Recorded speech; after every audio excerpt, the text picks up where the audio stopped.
All right, what is up, folks? Welcome back to another episode of Lifting, Running, and Living with your favorite coaches, Kelly, Hello. hey, and JK. That is me. All right, episode number 43. Per the usual, we'll kick it off with updates. However, we're going to flip the Yeah, not script. per the usual. Yeah, well, we're going to You're flip the going script first. just a little bit. Yeah, mine's going to be a nice and quick update. So, since the last time, since the last time that we recorded, been traveling a little bit. Mhm. Took Ava, who is my 18, soon to be 19. I just looked at the date. So at the day Wow. that, at the time that we're recording, we are a month away from her turning 19. That feels wild to say for sure. But drove her and a college classmate down to back down to school. So we initially had planned to leave like one particular day. We left a day early just because there was a whole severe ice storm weather Mm. situation that was slated to happen. So fortunately, I was able to move some things around schedule wise. We got down. We were able to spend a little bit of extended time that had not been planned with my parents since they live in that same area. So got them dropped off safely. Stuck around for another day or two. Spent some time with my parents, and then made it back to Illinois safely. So that was cool. Shared on my Instagram just a couple of observations from being in a few different gyms over the past few days because I worked out at two different gyms while I was down in Alabama. What were the takeaways you posted? Oh, I'm that's a not on fantastic. Instagram, remember? That is I mean, that I'm is so intermittently, but I miss a lot now is what I'm realizing. yeah, yeah. Don't So worry what I specifically, obviously. okay, yeah, Yeah. I forget that you have your life together. So sorry about that. I don't know if that's it, So, but anyways, yeah. So before I get to that, on the way back, I also so typically when I make that drive from Alabama back to Illinois, uh, Mhm. Kentucky is basically kind of the halfway ish point, and depending on Mm. the time that I leave, right around the halfway ish point is when I get a little feel a little bit of that funk, or not the funk, but just a little like, I'm kind of starting to get a little worn out from the drive, sort of a thing. Yeah. It's kind of like the version of a midday lull, you know, Yeah. That's like like it's that sort of a like thing. if you had to put a time to it, that's like 5-ish hours. About 4.5 to 5. Yeah, you're right. Okay. Yep, right around there. And the reason I hesitated with how I said that is because it's not like I'm falling asleep at the wheel or Yeah. anything. It's just one of those, like, you can just kind of feel like, kind of been at this for a while, like that sort of a thing. So since I was driving back alone, I was like, you know what? There's always like I always see different gyms and stuff like that from the highway, like in major shopping centers and Mm. whatnot. So I was like, you know what I'm going to do is I'm just going to stop off. And typically, when the weather is a lot nicer, I will, any rest stop or gas station that I stop off at, I will also try and, as long as if I'm by myself, I typically will do this, like take a walk all the way around the parking lot just to kind of stretch my legs and get some movement in for about 10 Mhm. minutes and then get back in the car.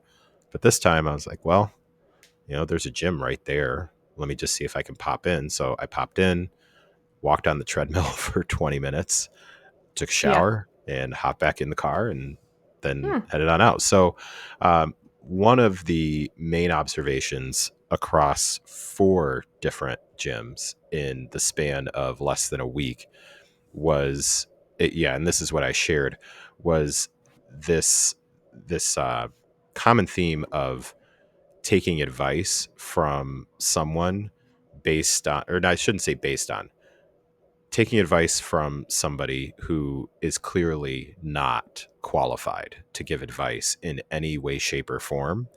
And Mhm. what I referenced is that from the outside perspective, me being the outsider when observing and hearing this happening. So it's not just like I'm standing back and I'm walking on the treadmill and this person is across the other side of the gym. So I'm making up what conversation they're happening, like those really bad lip reading memes Yeah. or TikToks or, reels, like that sort Yeah. of thing. No, this would be like I'm in the locker room and hearing these two dudes talk about different advice that they have for Mm, each other, or I'm lifting weights and I'm hearing it's mostly men, to be quite honest with you.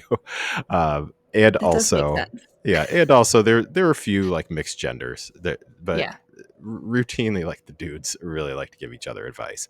And the general scenario was one dude who fits the stereotype of looking fit, muscular, lean, like that sort of a thing, and then Mhm. the other individual maybe not looking that way. And also, I'm anybody who's listened to us enough, I don't think I really need to throw in a whole disclaimer on where my vibe is on that.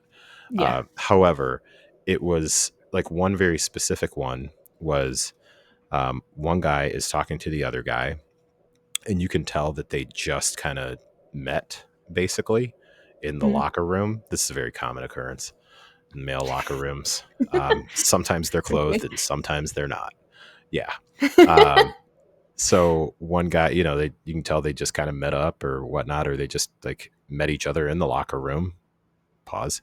So one guy is just like, hey, yeah, I noticed you're taking, you got that protein or whatnot. Like I've been looking for a good protein powder or whatnot. So the guy starts giving him some advice on, hey, you don't need to waste your money on that expensive stuff. I go to Walmart, stuff is totally fine. That's not even what I'm about to talk about.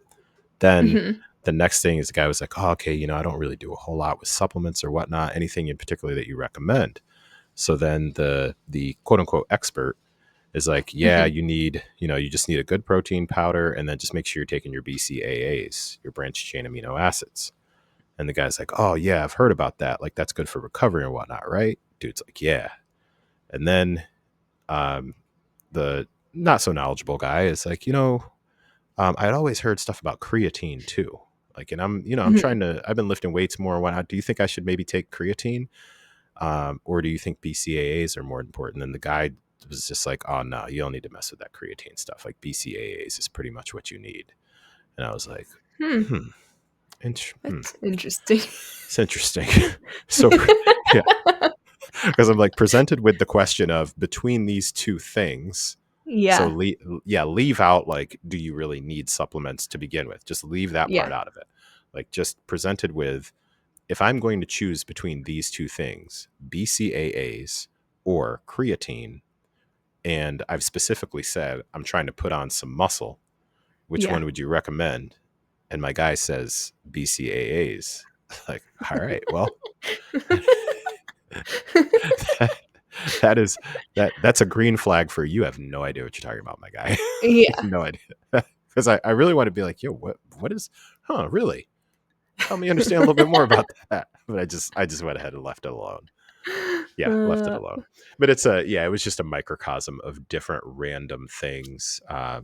Another guy was talking to a guy, and he was, one of the guys. They're two guys that you could tell like had a relationship with each other, like they knew each other.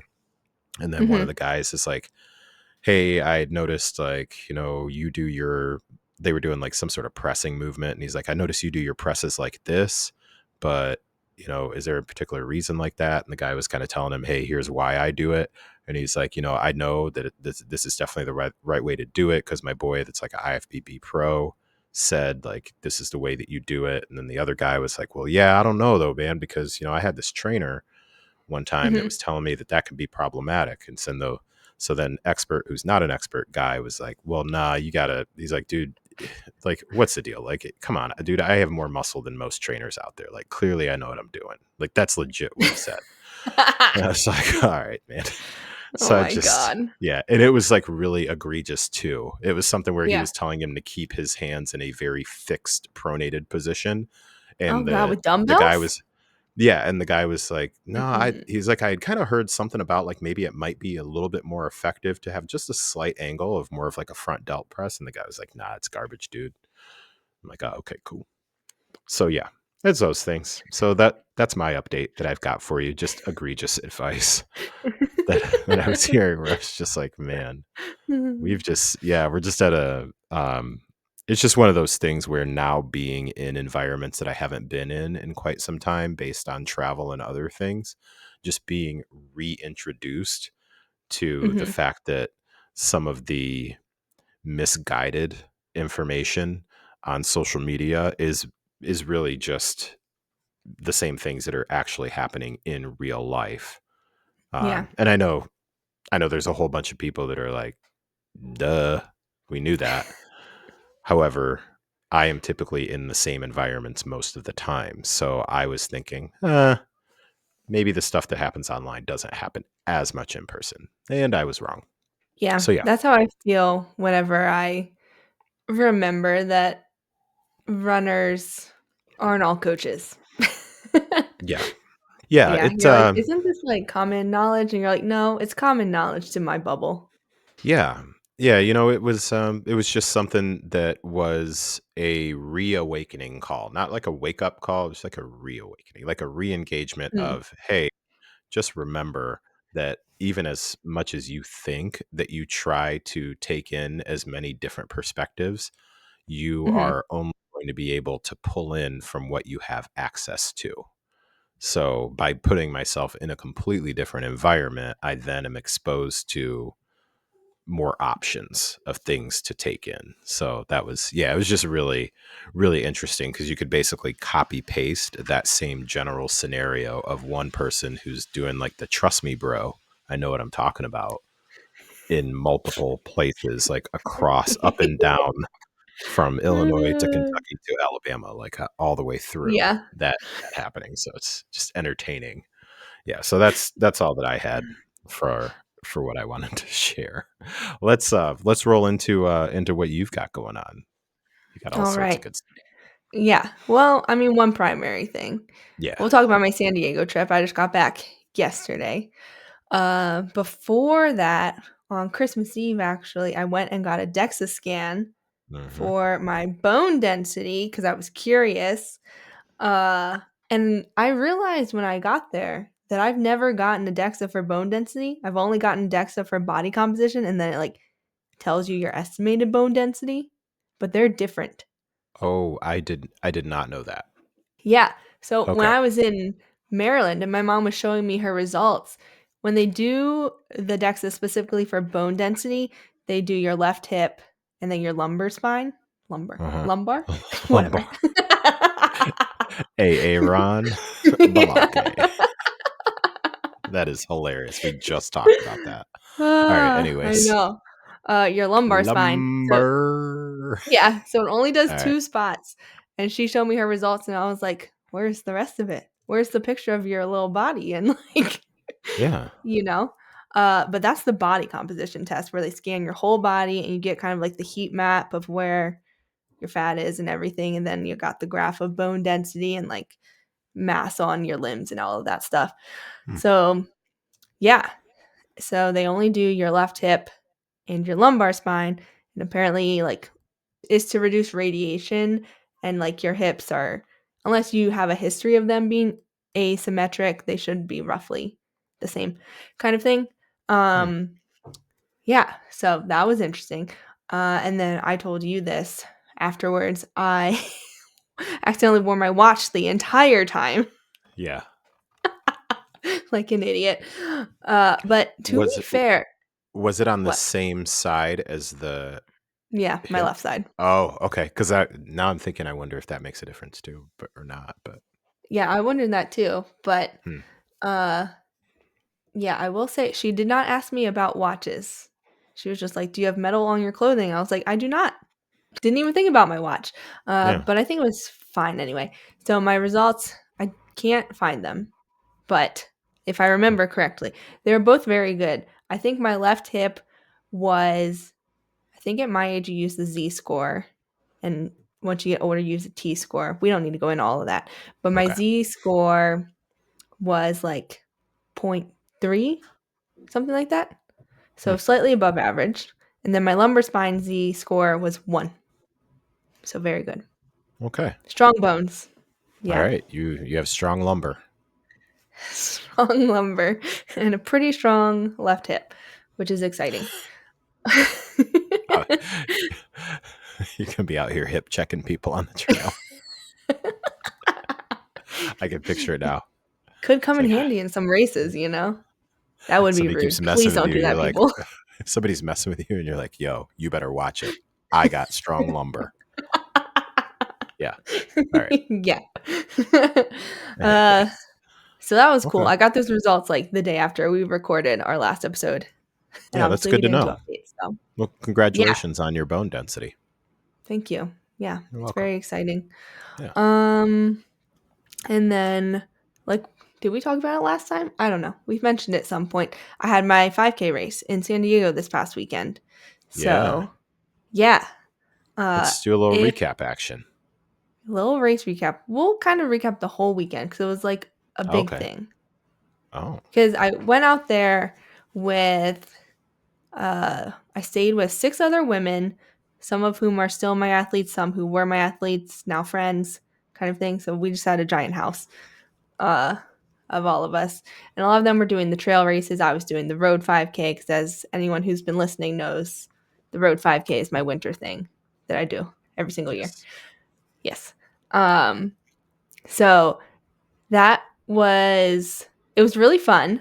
I was nervous going into it because I know everyone, but everyone doesn't know everyone.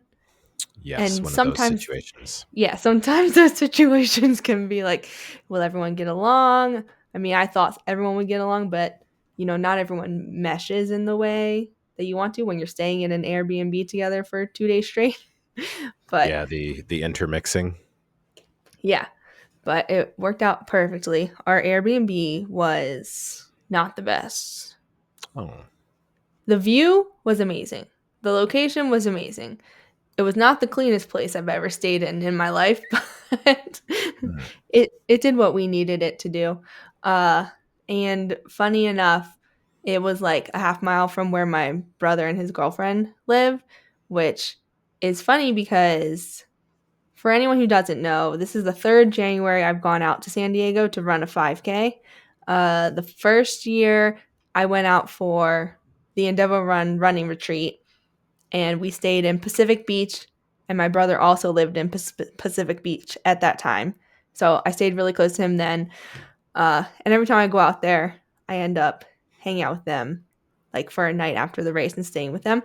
And then last year, I decided to do the Carlsbad race again, but I wanted to stay in Carlsbad because we did the Carlsbad race 2 years ago, but we stayed in Pacific Beach, and it's like a 30-minute drive. And the 5K starts at like 6:30, so I was like, I'm Hmm. staying in Carlsbad this time. And they had happened to move to Carlsbad the year prior. So Oh. then I was close to them again. And then this past year, they moved back to Pacific Beach, and I switched the 5K to match up with the trail races. So I was doing one down in Mission Bay, which is close to downtown. So I stayed in Pacific Beach, and that's how we ended up. It's just funny. We keep ending up right where we're going to race and stay. That works. Yeah. So, yeah, I did a different race this year. I did the San Diego Resolution Run 5K. You run out onto Fiesta Island for anyone who is familiar. So, I didn't know what to expect because I don't know this course. Versus the Carlsbad one, I had 2 years of it. I know that course now. Yeah. So, I was a little nervous about that because sometimes you don't know how hard you can push on a new course, right? But this one looked pretty flat. So I was like, it'll probably be fine. Then I was also nervous because, as you know, and the listeners know, my training is not what I had wanted it to be Yeah. since the first 5K in October when my heel started hurting, and then my hamstring's been off and on bothering me. So I haven't really done much speed work between end of October and now. I've done like 2 test workouts in the past 3 weeks, maybe. And like both times I could run the paces I wanted to run, but I just felt uncoordinated. Gotcha. Okay. Yeah, it's a really weird feeling to feel uncoordinated while running because you don't really need much coordination. But like running fast, it just like didn't feel right. Yeah. Yeah, I know you don't understand. I can't relate, but sure. Sure. It I love was that just for you. like Yeah. mechanically things weren't clicking. I guess is the best way to say it. And I think partially because like my hamstring was bothering me, so I don't know. Yeah.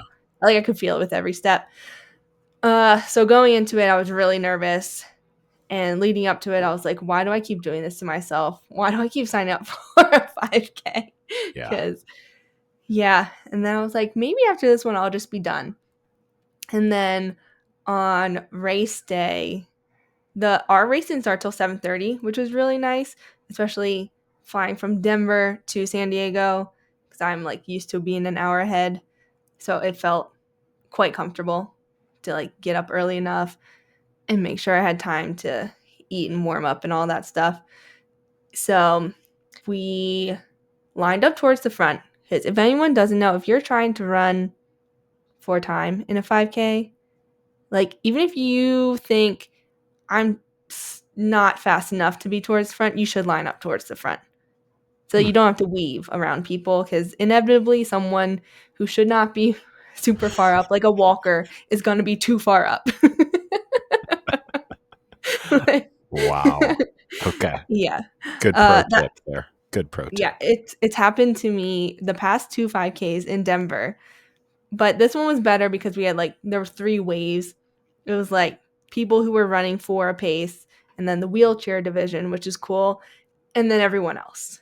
So you Okay. got to, people just don't listen all the time though, so that's my Right. pro tip. I Yeah. could totally see that. Yeah. Uh so my goal again was to get sub 24. It's been my goal since I first ran 2 years ago out there. And last year I ran 24:10. The year before I ran 24:04. And then recently, what was my 5K time? The last 5K was 24:51 out here. And based on my historical data from running a 5K in Denver and then running a 5K in San Diego, I know I can roughly run a minute faster overall Okay. in San Okay. Diego. So I was like, okay, if I can run 24:51 and my last 5K in Denver, I can for sure run 23 something. So I was pretty confident about that, but it was still kind of unknown based on my training and how things were feeling. So that was one goal. And then I really just wanted to focus on negative splitting. So running the second half faster than the first half. Okay. So I wanted to go out pretty strong, but not too fast, and then just speed up. And I also wanted to stay with my brother because every other year he's dropped me towards the end. That's fair. Yeah. So we went out and the first mile felt like super chill, which was wild. I was like, this is weird. And then, so I just started speeding up a little bit and we got to like the halfway. Basically, it's like an out and back, but it's like you go and you kind of do like a little loop at the end. So it's not like a 180-degree turn, which is nice.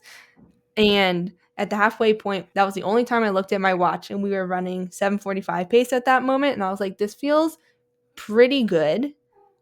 24 minutes is about a 7:40 pace. Okay. So I was like, okay, I think I can speed up through the rest of this race. Like I'm feeling really good, especially I don't know about other people, but in and out and back, once I'm through halfway, I'm just like, okay, I just gotta run back now. Like it feels a lot easier to Yeah. push. Uh-huh.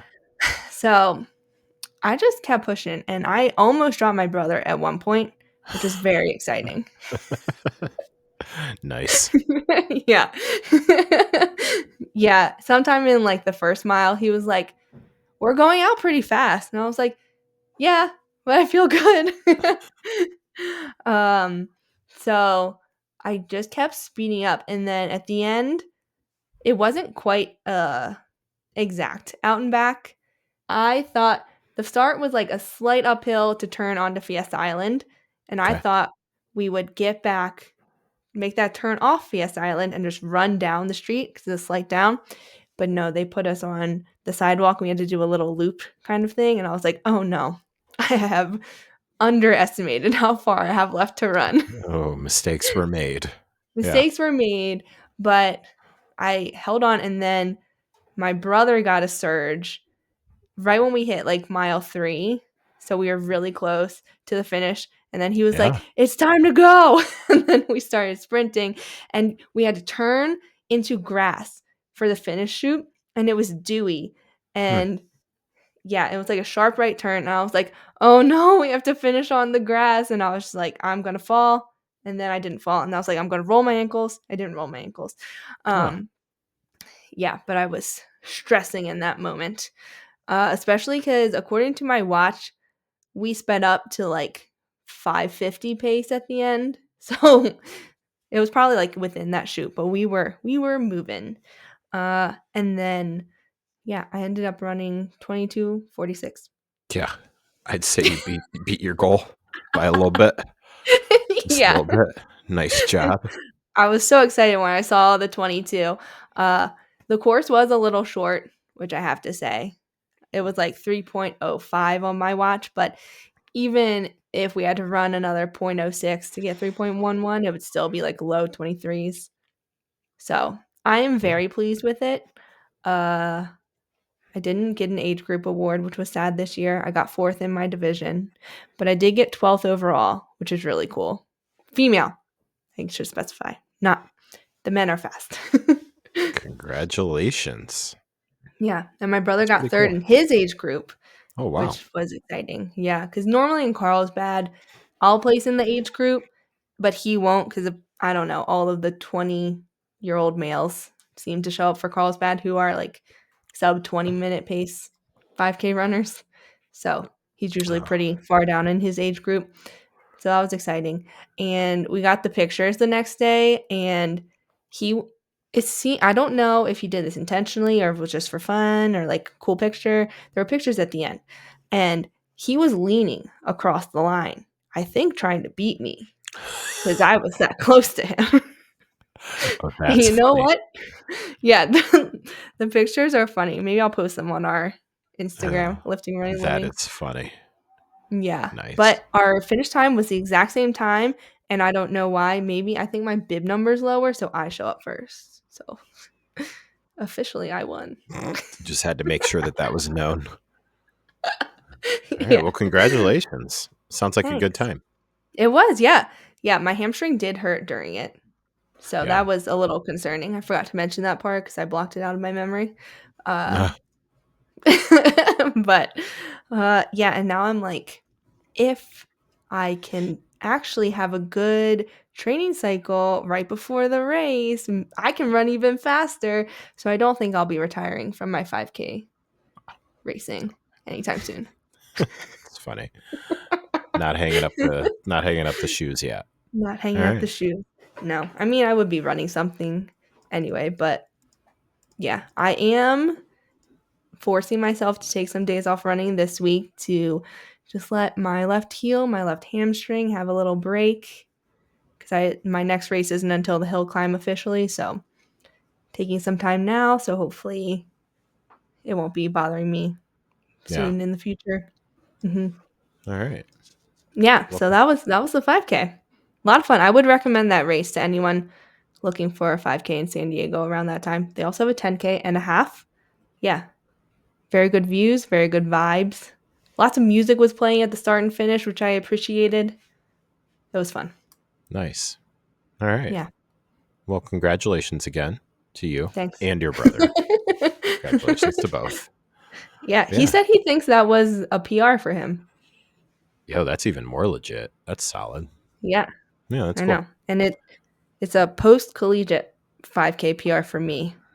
Hey, So, there we go. yeah, All right. exciting. Anything else on the trip? 5K? You're good. Mm, I don't think so. No, No? Okay. that's about All it. right. Sweet. Well, Yeah. those are our updates slash Kelly's race recap. So you're Yeah. like, let's just make a topic out of the race recap. 'Cause those are always interesting. So big Yeah. PR. I like to hear that. Yeah. All right. Well, we're gonna transition into our last topic, which is going to be talking about a sleep and caffeine and performance. Actually, we're just going to talk about a little fun article. This is funny because Hmm. I told everyone I was staying with about this. I Yeah. sent it to all of them. So I was like, Okay. look, guys, if we don't sleep well before our races, we just got to chug some caffeine tomorrow. And they were like, Kelly, it's only, they did a 10K. And I was like, okay, it'll only work for me. That's fine. Well, when you, I'm assuming you all didn't also do a breakdown like we did pre-call of how much caffeine they took in this particular No. study. No, Yeah. JK, I read the title as I texted you back and I was like, this is what I needed for race week. I read the title and I internalized that to mean if I don't sleep well, if I drink coffee in the morning, I will still perform well. You essentially treated it like a TikTok video or a reel, where you're like, Yeah. yeah, I just read the headline that said something about caffeine improving performance, and then I'm good to go. Yeah, I was Yeah, like, that's all I nice. need to know. Yeah, and All now right, as I see some details, I'm like, this does not apply to me at all. right. Okay. Well, let's get into it. So, the article that we are going to be discussing came from examine.com, and I haven't I've been subscribed to the Examine emails for a really long time, and I rarely open them with a regularity, to be straight up. So I don't know. I don't know what it was that led me to open it up this time. Actually, I do know, because one of the things that I've got on my 25 and 25 list is to Oh. focus on more studies, more regular reading of studies or research reviews and things Mm, like that, along with continuing to regularly read and or listen to books. So mhm, this particular article um, is titled "Caffeine Can Offset Impairments in Exercise Performance Caused by Sleep Deprivation." So caffeine can offset the impairments in exercise performance caused by sleep deprivation. So this is a study summary that was published on December 16th of 2024. So fairly current study summary. So this is not the actual like full paper itself that we'll mm, likely have the link to. This is yep. just the overview. But if you read more than just the headline, you will have gotten further than Kelly did. So congratulations. All right. Okay, So to be fair, you sent me this on a very busy work day, and I saw it, and I was like, "Title, that's all I need. I'll read it later," and then I didn't read it later. I mean, I was just letting the folks know that they would get further than you. That's all. That's all I was doing. Now, I've read however more else you took now. that, I don't It's know. on my screen, I'm so just saying. There you go. All right. So a quick couple of tidbits before getting into this particular article and sharing our perspectives on what was discovered from this particular study is one, just to clarify a general definition of what caffeine does or what that process looks like. So when you take caffeine, what it does is it blocks a compound called adenosine. And if I'm pronouncing that incorrectly, I'm still okay with that. So it blocks adenosine, which is a naturally occurring compound that essentially tells your brain that you are tired and that you're sleepy. I believe that it's also, I'm always okay being completely wrong on this, but I think there's a link to adenosine in, is it called tryptophan, which normally comes up during like Thanksgiving because turkey Oh, turkey. has, yeah. Yes. Um, and yeah, so I think there's also some link there with adenosine. But long story short, caffeine essentially blocks that particular signal, or that particular process in your brain. So while adenosine is wanting to send the signal like, hey, you're sleepy, you're tired, it's time to lay down, like take a nap.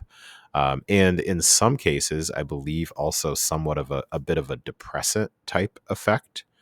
Mm, Caffeine blocks that from occurring. So it essentially blocks that and tries to basically send back a signal that says, we're awake, we're alert, like we're ready to go, like let's get moving. So that's the energy component that's there. And then also one other tidbit that still is pretty heavily debated. And when I say heavily debated, I don't think it's really like a super hot topic. I mean, I really just haven't heard anybody narrow it down with any sort of like real confident like, yes, it's exactly this. Lots of arguments over what the half-life of caffeine actually is. And when we're referring to the half-life of caffeine, what that essentially means is how long it takes for the initial dosage of that particular thing to be cut in half. So if you think about it, like you drink a energy drink that has 300 milligrams of caffeine at noon, if the assumption is that the half-life of caffeine for you as an individual is 5 hours, then that would mean if you took 300 milligrams, drank a 300 milligram energy drink, which is actually not that far off base, a 300 Mhm. milligram energy drink at noon, then at 5 p.m., you would still have about 150 milligrams of caffeine still in your system. So when you hear folks talk about a cutoff time for caffeine, actually inside of our group right now, that or last week, that was something that we had discussed when people could pick different commitments that they were going to make to trying to work on their wind down routine and emphasize like better quality sleep, was having a caffeine cutoff time. um, when you hear folks talking about that, what they're doing generally is trying to figure out like, hey, where is it optimal for me to cut off caffeine so that when it is time for me to go to bed, I don't still have a large amount in my system, or I have enough in my system that's then affecting my sleep. And something that's a common misconception, I guess, or misperception, is that if you if you don't have trouble falling asleep, that means that there's not caffeine still present in your system. And Mhm. from just the work that I've done with people and even on myself, that's definitely not the case. So typically something like getting an understanding of like what your REM sleep looks like and also your resting heart rate, those things can be really, really good indicators for how caffeine does or doesn't affect the quality of your sleep. Like I for sure, one of my very best friends can literally like drink a monster before bed and fall asleep, no problem. That's However, wild. yeah, however, he doesn't really have great quality sleep at all. Yeah. As far as like what he's reported back. And there's multiple people who are like, yeah, I have a cup of coffee before bed, stuff like that. Mm. And they're like, yeah, but I don't have any trouble sleeping. But then when you take a look at the quality of their sleep and you look at their resting heart rate's at like 65 or something, which for those individuals is quite high. Mhm. Again, that can be different for different people. Did you have anything else to add as far as just like a couple of basics with caffeine? I felt like those were some decent things to No. throw out It there. is funny you bring up Monster because Hmm. while I was gone, Ty decided to drink a Monster and he was Okay. up till 3 a.m. Is he not usually, what's his relationship with Monster usually? I don't think he doesn't drink Monster usually, but he usually drinks like ample amounts of caffeine. Via what, like coffee or? Coffee. He used to do Red Bull a lot. I don't think he does that anymore. Okay. Mostly coffee. Yeah. Okay. Yeah. I think most monsters, I thought monsters for the most part were usually like 180, but then there's some I think that might be 300. Don't quote me on that, but I think monsters I more would like believe that. 180 ish or whatnot. Yeah. And Because I don't Celsius is know. like 200. Yeah. Okay. Yeah. Right around Hmm. that 180 to 200 does seem like your most common, well, your most like Yeah. your most common like general ones. And then when you start getting into the ones where it's folks that tend to be like more of your lifting crowd, then you get into like the bucked up and ghost and rain. I've heard of And Ghost. those are usually like your 300 plus, Mm. or usually like 300 rise, RYSE, like those are usually pretty tasty Yeah. too.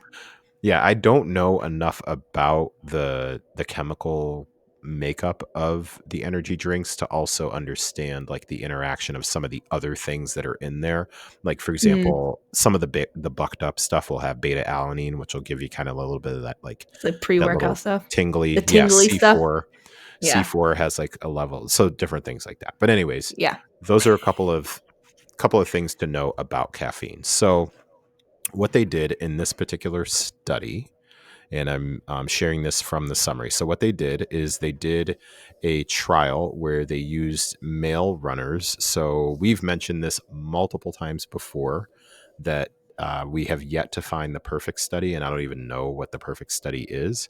However, where we can, we usually will point out certain things that could be like, well, there's literally no women in this study, so they picked Yeah. 27. Yeah, so here we go. But they picked 27 recreational male runners, average age 27 years old. with a habitual caffeine intake of less than 200 milligrams per day. I would say among most of the many of the lifters that I'm aware of that go to the gym and lift like pretty regularly, less than 200 per day is pretty It's low. low. That Yeah, is so low. I that's like feel like I have basically more than like 200 in my morning coffee. yeah, yeah, for real. Like I think my pre-workout has 250, I'm guessing. I don't know. But anyways, okay, Yeah, so it's low. what Oh, they were you wanting to you skipped study. over. Oh, go ahead. Their average VO2 max was 61 milliliters per kilogram per minute, which 61 is pretty high. That's a If you want pretty to note high that, VO2 max. I would I'm say so for okay. like a recreational runner. Yeah. You know, Okay.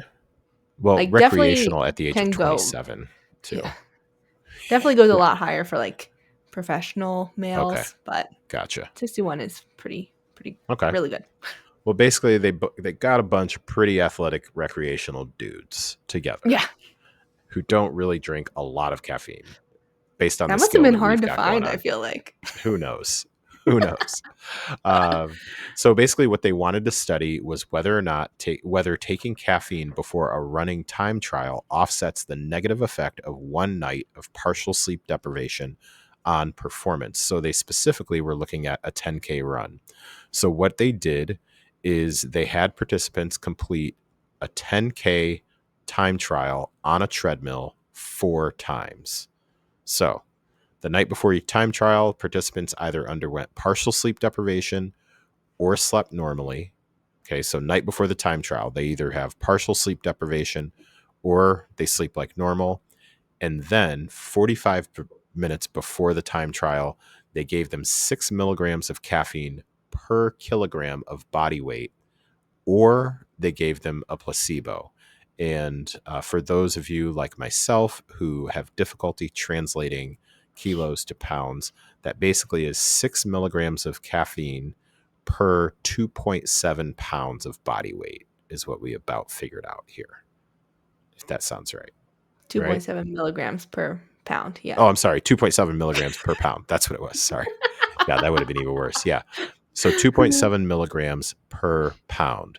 So I think when we figured that out, if we were talking like a 150-pound person was about 400 milligrams of caffeine on average. Yeah.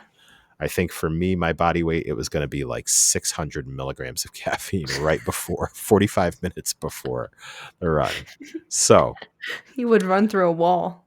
for real. Okay, so here are the 4 conditions. You've got 4 different conditions. You've got 3 hours of sleep plus caffeine. You've got 8 hours of sleep plus caffeine. So basically, you add caffeine to partial sleep deprivation and regular sleep. Then Mhm. you've got a placebo added to 3 hours of sleep. So that's sleep deprivation, partial sleep deprivation. They mentioned this like partial versus full, because full would be no Mm. sleep, partial would Yeah. be 3 hours. And No then sleep. there's placebo plus 8 hours of sleep. Yeah. So let's see here. It says to control and standardize the sleep conditions, the participants slept at the research facility the day before each time trial, and then they recorded their dietary intake for 3 days before the first time trial, and were instructed to eat the same diet before the subsequent tests. There was a washout period of at least 7 days between time trials. I like the way that they structured this so far, other than the fact that the age group and gender was fairly narrow, and also Yeah. I like the conditions that they gave it though. I like that so far. All right. So what they found, the time trial performance on the run, so compared to just the regular 10K run, the time trial performance on the run was 5% slower after you had partial sleep deprivation plus placebo compared to the normal sleep plus placebo. So basically, in conditions where they were given just the placebo, Mhm. 5%. I'm sorry. I Yeah. just said that completely wrong. 5% slower with sleep After sleep deprivation. deprivation plus Yeah. placebo. Yeah. Okay. Correct. So the caffeine supplementation improved performance during the partial sleep deprivation. Finishing time was 7.7% faster when you had partial sleep deprivation plus caffeine compared to partial sleep deprivation plus placebo. So the finishing times, finish this up here. Finishing times were also similar in the partial sleep deprivation plus caffeine condition compared to both normal sleep conditions. So, meaning the caffeine fully reversed the detrimental effect of partial sleep deprivation on the endurance performance. So, in the condition where you have normal sleep plus the placebo and you went on your run, it was 5% slower finishing time with the sleep deprivation when paired with the placebo. In the condition where first you have normal sleep plus the placebo, and then you take sleep deprivation, but you add caffeine, no difference in the finishing time, which is kind of wild. Like basically, they were able to, for lack of a better way to put it, make up for the lack of sleep with just a meager 2.7 milligrams of caffeine per pound of body weight. Yeah.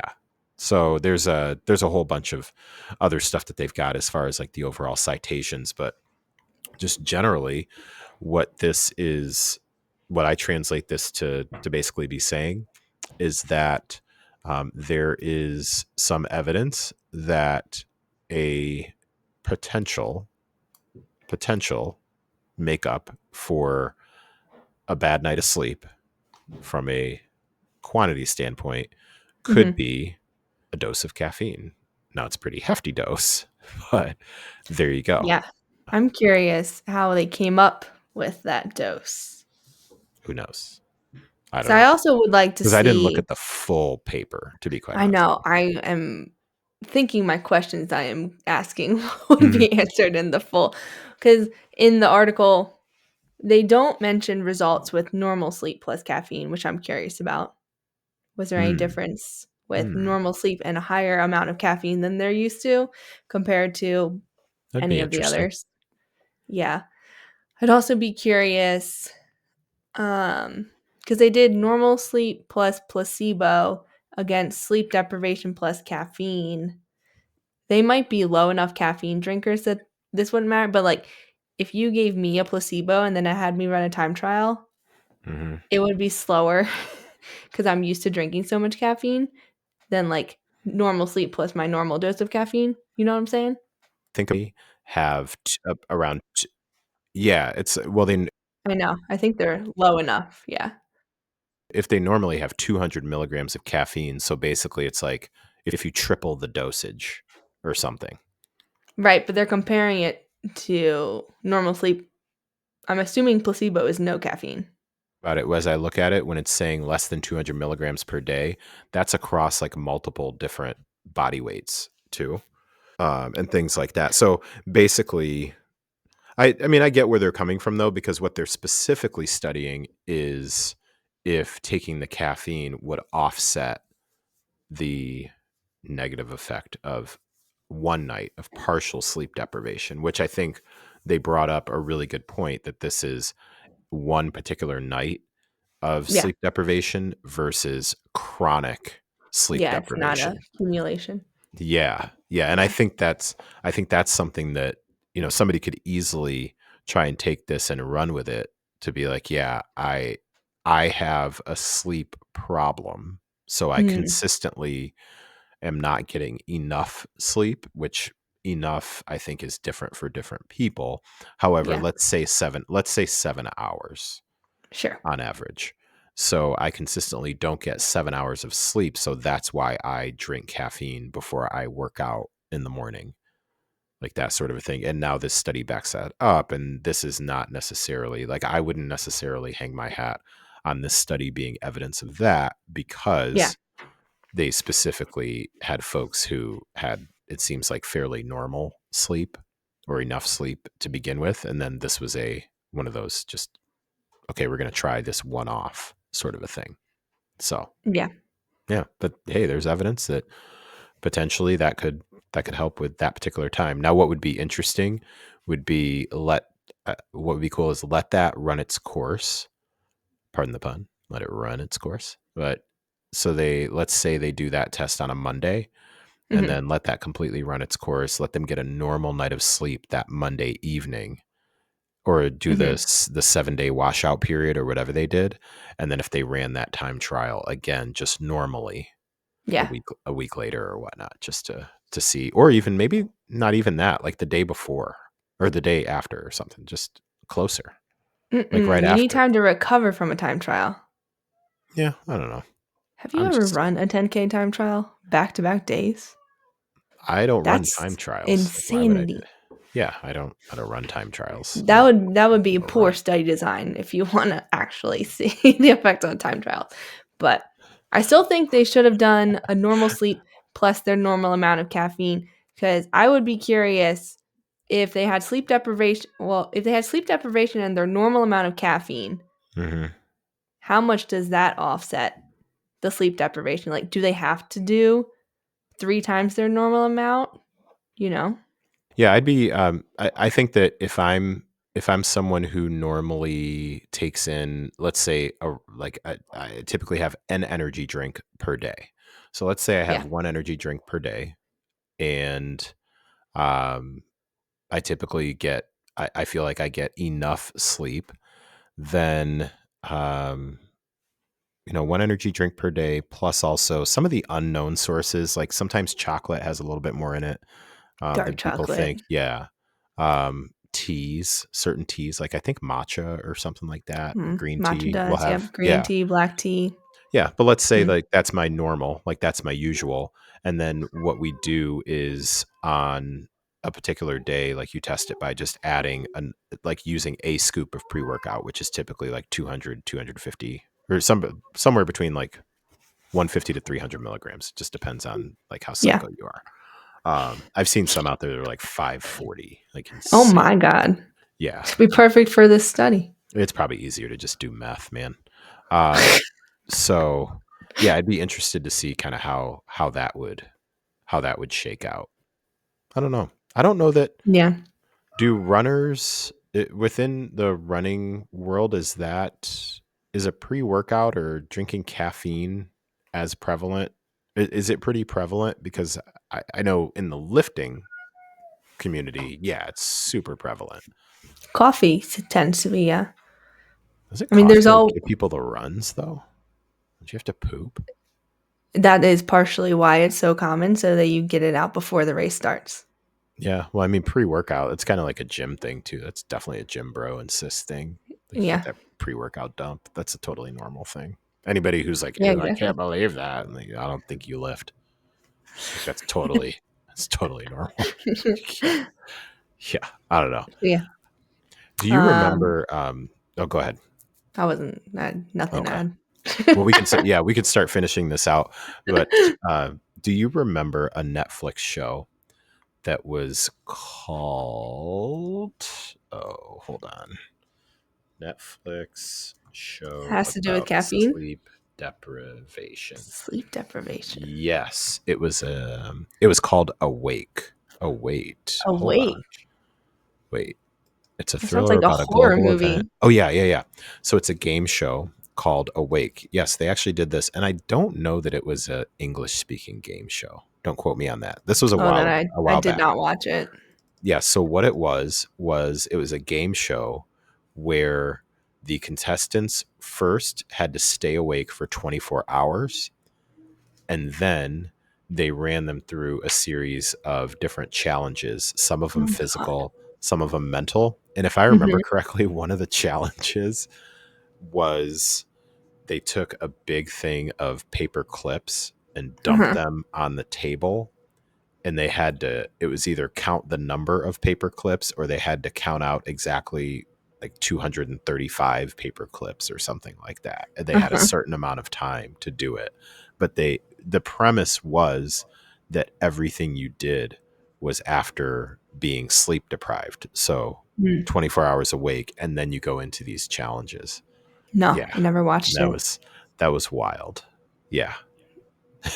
Yeah, if That anybody, does not sound appealing. yeah, well, I mean, it's better than Squid Game. So there's that. Yeah. Yeah. So Yeah. there you go. At least you're not like But you're dying. not dying? Yeah, I know I'm super late. I just got into that show. I'm super late. So I just watched Oh, we season haven't. 1 last week. Yeah, we haven't watched season 2 because I forgot how tiring it is to have to read subtitles the whole time because you don't know the language.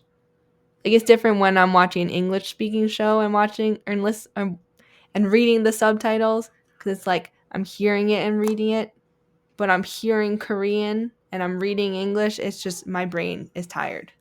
Am I tripping? I definitely watched it in English. It was in English, the audio. Oh, ours is set not to English. I think you might be able to change it. But then it bothers me when their lips are moving and they don't match the words. I'm very particular about what I will watch. Well, it's interesting that the thing that bothers you initially is something you have the ability to change No, if and it's then not dubbed over watch. in English and they're not speaking English, that's going to bother me. Gotcha.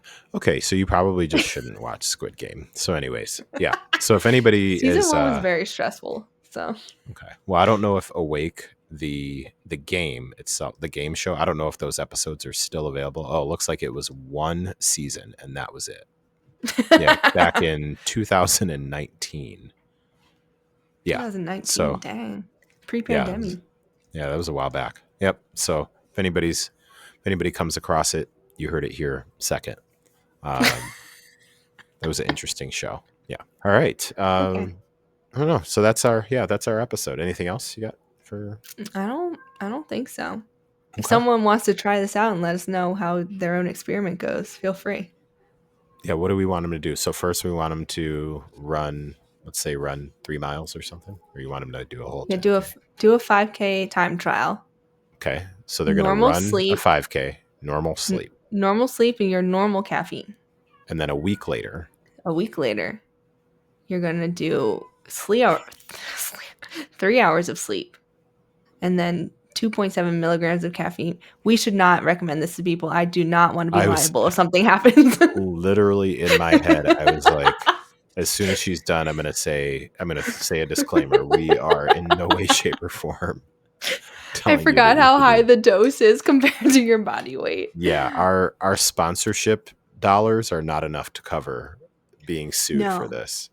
Yeah. no, By the way, if anybody I wants take to it back. sponsor the show and cover the lawsuit that we're currently going to have because Kelly is telling people to go do this. Yeah. But I took anyways, it back. I yeah, didn't if you'd finish like my to, sentence. if you would like to share your experiences with us, we would listen though. It'd be interesting Yes. just to hear what people have had. All right, well, Yeah. let's wrap it on up then. Yeah. So, as always, you can leave us a rating and review on your favorite podcast listening platform. You can leave a comment now on Spotify, Hey. which on any specific episode. So, unlike Apple reviews, it doesn't have to be about the podcast as a whole. It can be just on your thoughts on this specific episode, which is cool. You can also email us at liftingrunninglivingpod@gmail.com, or you can DM us or tag us at liftingrunninglivingpod on Instagram. All right, cool. Well, thank you again, folks, for tuning in to another episode of Lifting, Running, and Living. Take care, and we'll talk to you next time. Bye.